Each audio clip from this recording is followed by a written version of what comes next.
எல்லாருக்கும் வணக்கங்க. இந்த வீடியோ பாருங்கள், நல்லாயிருக்கும்.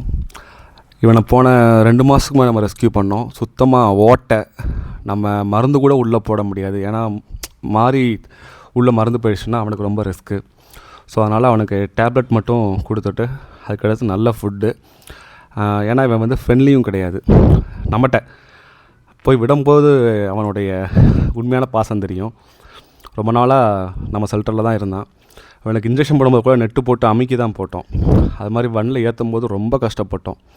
ஏன்னா இவன் தடையை கொடுக்க விடுவான், ஆனால் இந்த மாதிரி இதெல்லாம் சப்போர்ட் பண்ண மாட்டான்.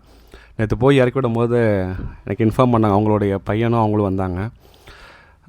பார்த்தோன்னே ரொம்ப சந்தோஷம். அவனுக்கு பயங்கரமாக வாலாட்ட ஆரம்பிச்சிட்டான்.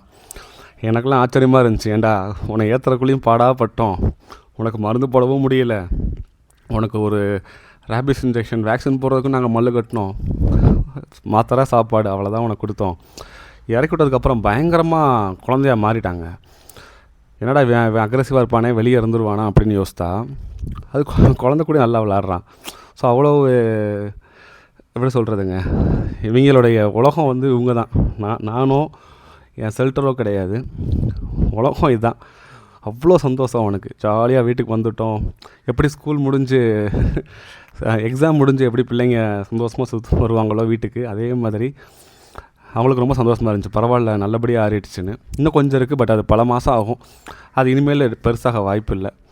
ஸோ அதனால் பயங்கரமாக ஆட்டம் போட்டுட்டு நேராக அவங்க சாப்பாடு போகிறவங்க வீட்டுக்கு உள்ளே போய் அவங்கள பார்த்துட்டு ரொம்ப சந்தோஷமாக இருக்குங்க. நம்ம எடுக்கிற முயற்சி ஒரு உயிரை காப்பாற்றுது. அது மூலயமா பல பேர் சந்தோஷமாக இருக்காங்கன்னா சந்தோஷங்க. நன்றி.